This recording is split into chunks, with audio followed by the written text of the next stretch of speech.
রাজেশ্বরী সিরিয়ালের আজকের পর্বে দেখা যায় ভবানী কুমুদিদিকে বাঁচিয়ে বলে যে কুমুদিদি তুমি কি করতে যাচ্ছিলে, আমি তোমার জন্য এত লড়াই করছি সবার সাথে, আর তুমি নাকি নিজে নিজে গলায় দড়ি দিতে যাচ্ছ। আমার মান সম্মানটা তো তুমি ডুবিয়ে ছাড়বে। আমি তোমাকে বাঁচাতে চাই। এই পৃথিবীতে যদি তুমি বাঁচো তাহলে তুমি কত রকম কাজ করতে পারবে জানো। তুমিই হয়তো পরবর্তীকালে অনেক মেয়ের দৃষ্টান্ত হয়ে থাকলে যে সতীদাহ প্রথা নিবারণের জন্য তুমিই হয়তো দলের নেত্রী হয়ে উঠলে।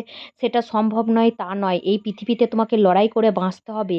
এই রকম মরাটা কখনোই সেওনীয় মরা নয়। তোমাকে কেউ সম্মান জানাবে না। অন্যদিকে দেখা যায় খানের মহলে ছোট যুবরাজ প্রসাদ এসছে। ছোট যুবরাজ প্রসাদ বলে এত বড় মহল হলো শের খানের। এই শের খানের কাছে আমি যে উদ্দেশ্য নিয়ে এসছি সেই উদ্দেশ্য আমাকে যে প্রকারেই হোক সফল করতে হবে।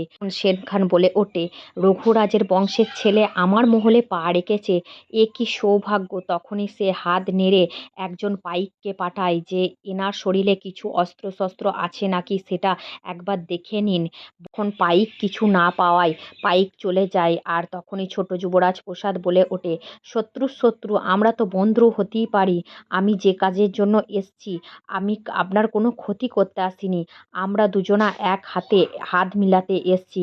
আপনিও রঘুরাজকে পছন্দ করেন না আর আমিও রঘুরাজকে পছন্দ করি না। আপনি তো সবই জানেন দত্তক পুত্র হয়েছে রাজ সিংহাসনের মালিক, আর আমি হয়েছি রাজবাড়ি থেকে বিতাড়িত এবং নির্বাসনে আমাকে পাঠানো হয়েছে। আমি যে প্রকারই হোক প্রতিশোধ নেব। জানি শের খান রঘুরাজকে আপনি কোনোভাবেই পছন্দ করেন না। রঘুরাজ যদি আপনার রাস্তা থেকে সরে যান আপনিও রায় রায় উপাধিটা পাবেন। আমি এই জন্য আপনার কাছে এসছি। আমিও চাই রামকান্তর মাথার উপর থেকে আর রানী ভবানীর মাথার উপর থেকে রঘুরাজের হাত উঠে যাক। যে করেই হোক রঘুরাজকে আমাদেরকে শেষ করতেই হবে। তার জন্য যা করতে হয় আমি করব।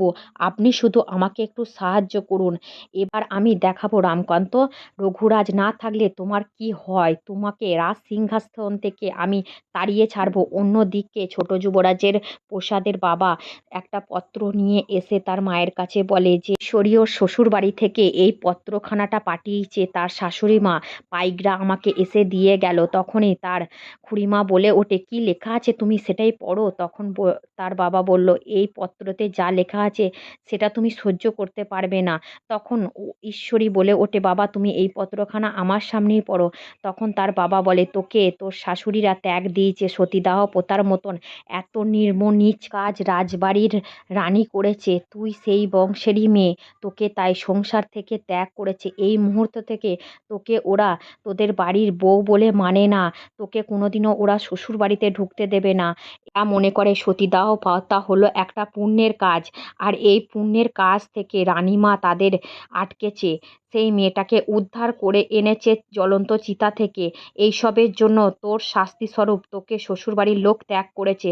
এইসব কথা শুনে তার খুড়িমা বলে এখনো কি তুমি মুখ বন্ধ করে বসে থাকবে। তৎক্ষণাৎ দিকে মহারাজা বিচার করছিলেন যে কুমু এই রাজবাড়িতেই থাকবে। যতই কুমুকে আমরা রক্ষা করি না কেন নিশ্চয়ই কোনো না কোনো প্রকার বিপদে পড়বে, তাই জন্যে আজ থেকে ও আমাদের এই রাজমহলেই থাকবে। তখন রাজার চোখের সামনে ছোট যুবরাজের বাবা পত্রখানাটা ধরে এবং রঘুরাজ রেগে গিয়ে বলে যে তুমি কীরকম অভদ্রভাবে রাজ উপস্থিত হয়ে আমার সামনে পত্রখানাটা ধরো, তোমার সাহস কি আছে। তখনই তার বাবা বলে এই পত্রখানাটা পড়ুন, তারপরে দেখবেন রঘুরাজ আমি কিসের জন্য এই কাণ্ড করেছি। এইটা কথাটা শুনে অনেক চিন্তিত হয়ে যায় ইন্দু দিদি এবং ভবানী। তখনই পত্রখানাটা নিয়ে রঘুরাজ পড়তে থাকে। রঘুরাজ তখন বলে এটা কি অনাসৃষ্টি কাণ্ড, এটা ওরা করতেই পারে না। এটা ঈশ্বরী শাশুড়ি কখনোই করতে পারে না, এটা অন্যায় করা হচ্ছে। তখনই মহারাজ বলে যে কি লেখা আছে ওই পত্রতে রঘুরাজা।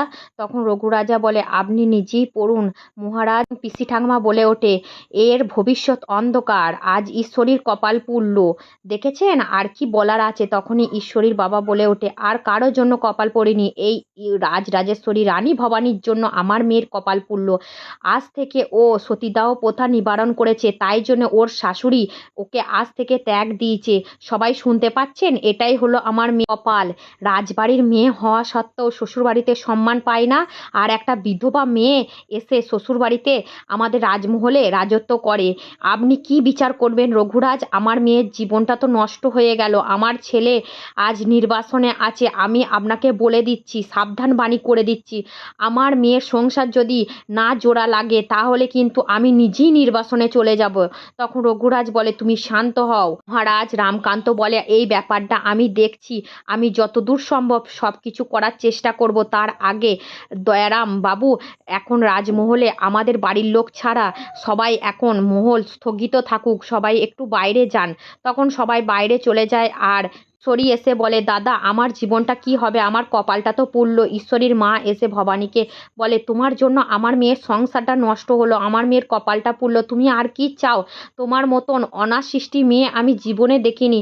এই বিধবাটার জন্য এত কিছু করছো, আর আমার মেয়ে কি অপরাধ করেছে বলো তো? তুমি তো সতীদাহ প্রথা আটকাচ্ছ, তার জন্য আমার মেয়েকে এত কষ্ট করতে হবে কেন? আজকের পর্ব এতটুকু।